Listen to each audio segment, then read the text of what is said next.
Understanding who or what the opponent is, as we have seen, is a realization that one day will be revealed to us by the consciousness. Now, instead, we will focus on the consequences of its work, because the consequences of its work are the most obvious and visible trace of its work in the world.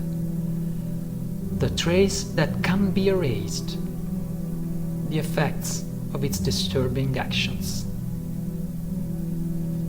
How does the action of the opponent manifest itself in our lives?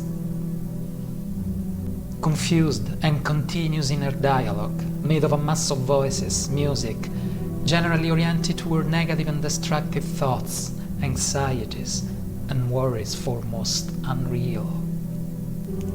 Habit of judgment and quantification of all things, about everything, and especially about ourselves. The judgment usually is inadequacy, guilt, condemnation, contempt.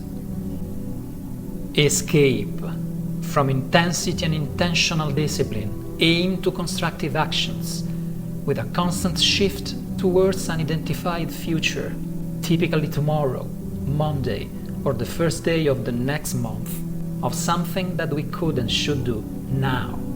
An escape directed to leave us undisturbed in our indulgences. Tendency to the indulgent inertial drift toward habits that in almost all cases are constructed like perpetuation or escape from a state of suffering, and consequent emotional attachment to them.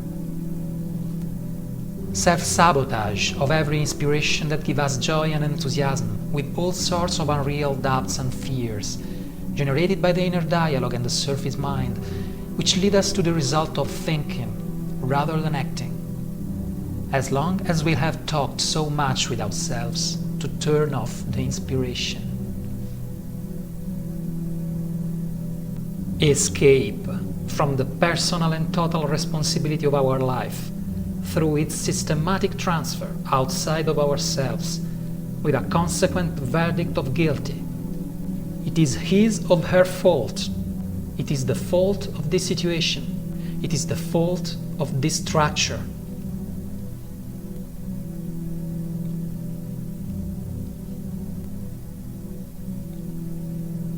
The overwhelming majority of human beings in modern Occidental society, spread by now all over the planet, shares with his fellow men all these aspects. Not just some, all of them. Naturally, what is the combined result, the effect of all these futures? Only one. Fear. We live in a continuous, unreal and self-induced state of fear. Fear of losing unreal, non-existent things, approval, reputation, the price for our supposed merits, and indulgences for our shortcomings, the safety. This is the most incredibly obvious trace, as far as covered, of the work of the opponent. We all have the same characteristics. Their effect is always misery, fear, and a discomfort that has no name. And this doesn't make us suspicious at all. The perfection of such a scenario, of such a strategy, is demonstrated by the fact that we can't become suspicious of sharing all the same aspects with others until we don't encounter someone who doesn't have them. And in the past 1,500 years, but we can probably go back to past 3,000 years, is exactly what happened. Human beings who set themselves free are existed and always will exist. Many of them have tried to share with their fellow human beings what they had discovered, but their message has often suffered such a filtering to become considerably altered or even almost subverted. And who was the architect?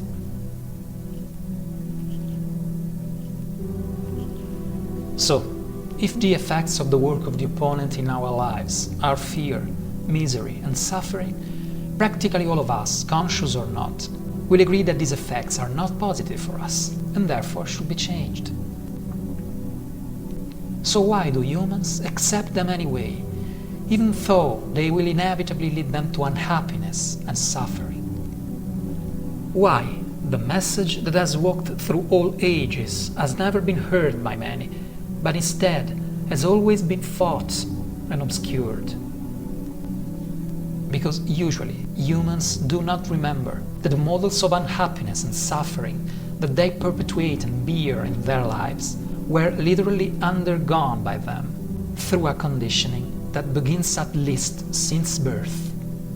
Moreover, they aren't aware of the existence of different models, and even if they get the chance to know them, they won't probably trust in them. But the most important reason why we persist in misery, the masterpiece in the work of the opponent, comes from the way in which human beings interact with reality. Human beings filter all the reality through their inner mental and emotional field. By this filtering, they create an inner image of reality to which they suit to validate their perception. What did the opponent do then? It has intervened to manipulate to its advantage the part of our mind that we have unconsciously elected responsible for the interpretation of this inner image. The opponent has took the control of the surface mind. It's impossible to change until the surface mind governs our lives, because the surface mind is not an expression of who we really are, but the megaphone, so to speak, of the opponent. This is the reason why the inner dialogue is obsessively focused on our castration rather than our realization. This is the reason why whatever falls into our field of consciousness, unwittingly filtered by the surface mind, is discarded or not fed until its extinction, if only vaguely concerns the possibility of an inner awakening. This is the reason why all documents like this, books on inner research, an encounter with a conscious being, will always be kept farther off the possible, with doubts, criticism, and indifference by those who are not ready. The surface mind will filter their reality through an inner conditioned dialogue, and persons will dialogue with themselves, saying that are all nonsense, non-existent facts without any scientific basis, ridiculous rumors, and so on, until they will be agreed with themselves in their inner dialogue.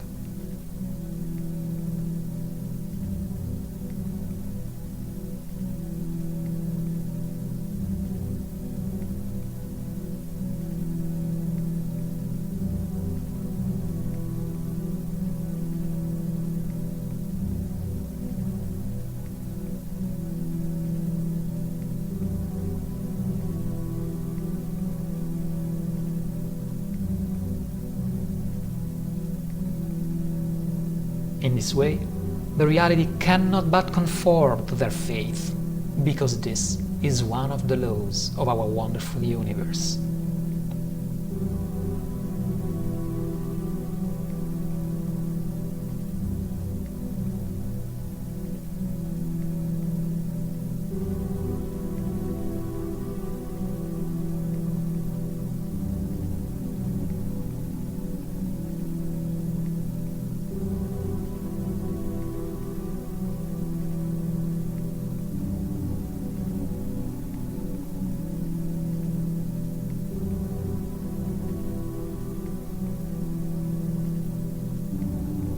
But then, how can you change?